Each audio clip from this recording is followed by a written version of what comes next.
এদিকে তাহলে f of x এর মান আমরা জানি, f of x এর মান এখন আমরা জানি, f of x plus h এর মান জানি। তাহলে এখানে দেখো এখানে x থাকার কারণে যদি এখানে x হয় তাহলে x বরাবর যদি x plus h ধরি তাহলে log e ভিত্তি x বরাবর কি হবে? x plus h।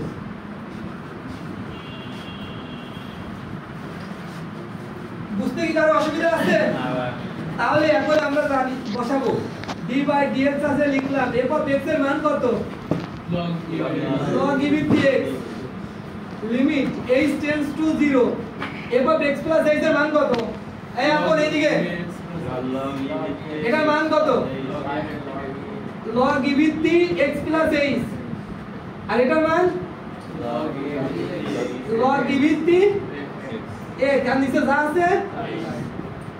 এবার খেয়াল করো লিমিট h tends to 0 আছে লিখলাম, h টাকে যদি বের করে নিই তাহলে 1 বাই h হয় না? আর উপরে যা আছে সেটাকে থাক বন্ধনীর মধ্যে লিখি log e ভিত্তি x plus h minus log e ভিত্তি x।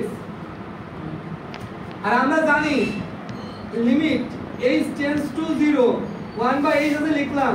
এখন log এর ক্ষেত্রে বিয়োগ থাকলে কি হয়? ভাগ হয়। log এর থাকলে বিয়োগ, log এর ক্ষেত্রে বিয়োগ থাকলে কি হয়? ভাগ হয়। আমি তোমাদের একটা সূত্র শিখাইছিলাম log m minus log n মানে হলো log m by n, log m by শিখাইছিলাম কিনা? আর log m minus log n মানে log m by n। বুঝতে কারো অসুবিধা আছে? log m by n আকারে হইছে? আচ্ছা এখন কত লিমিট h tends to 0 আছে লিখলাম, 1 by h আছে লিখলাম, log e ভিত্তি। এখন দেখো x কে x দ্বারা ভাগ করলে কেটে দেয় কি হয়? 1 আর h কে x দ্বারা ভাগ করলে h by x। আচ্ছা limit h tends to 0 1 by h আছে লিখলাম। এখন এইটুকুর একটা সূত্র আছে, সূত্রটা কি? h by x minus h square by 2x square plus h cube by 3x cube minus dot dot dot এমনি ভাবে চলতেই থাকবে। এটা হলো এইটুকুর সূত্র বসালাম। এই দিক খেয়াল করো সূত্র কি কোন জায়গা বলতো নাই? এই লাইন থেকে লাইন এখানে log এর ভিত্তি আছে নামাই নিলাম, x এর নিচে x ভাগ আকার আছে, h এর নিচে x ভাগ আকার আছে, x কে x দ্বারা ভাগ করলে কি হয়? 1 আর h কে x দ্বারা ভাগ করলে এর থেকে যায়। আর এইটুকু ফর্মুলা বসালাম, এটা আলাদা করে মুখস্থ রাখতে হবে। ভাই ওটা যোগ আকারে থাকি কাটাকাটি করা যায়। আরে যোগ মতলব ভাগ আকারে আছে না? x x তো দুটো নিচে ভাগ আকারে আছে। আমি কাটাকাটি করতে নাকি ভাগ দিয়ে দিলাম, ভাগ দিতে লিখতো এমনি কেটে যাচ্ছে। তাহলে কি আর যোগে কাটাকাটি আছে না ভাগে কাটাকাটি আছে?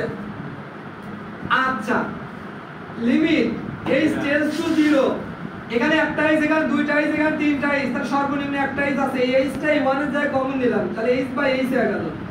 h টা কমন চলে গেছে, উপরে কিছু না মানে 1 নিচে x থাকে, দুইটা h থেকে একটা h কমন চলে গেছে তাহলে একটা h থাকবে আর নিচে 2x স্কয়ার থাকবে প্লাস তিনটা h থেকে একটা চলে গেছে তাহলে দুইটা h স্কয়ার থাকবে আর 3x কিউব আছে লিখলাম, তারপর মাইনাস ডট ডট ডট।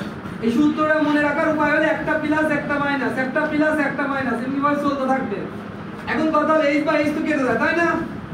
এখন এই 1 বাই x আছে 1 বাই x লিখলাম, মাইনাস এ মাইনাস, এই যে h আছে h এর মান যদি এখন শূন্য এখানে বসাই দেই তাহলে এটা শূন্য হয়ে যাবে নি, এখানে h এর মান শূন্য বসলে এটাও শূন্য হয়ে যাবে নি, তাহলে মাইনাস শূন্য প্লাস শূন্য মাইনাস ডট ডট ডট চলতেই থাকবে। যখন তুমি h এর মান বসাইছো তখন কি লিমিট হবে? কতদিন তো আমরা এটাই শিখাইছি, যখন মান বসাই দেব তখন আর কোনো লিমিট থাকবে না। তাহলে 1 বাই x আছে 1 বাই x, তাহলে এটা একবার নামাই নিলাম d by dx log x। অর্থাৎ log x কে ডিফারেন্সিয়েশন করলে আমি তোমাদের শিখাইছিলাম 1 বাই x হয়, এটাই log x এর সূত্র কি 1 বাই x না? তার মানে এই অধ্যায় সূত্র প্রমাণ করব, প্রত্যেকটা অঙ্ক সূত্র প্রমাণ। হ্যাঁ log x আর log x এর মধ্যে পার্থক্য কি? log x আর log e ভিত্তি x log x সব একই জিনিস। এর নাকি আলাদা? না না না একই জিনিস।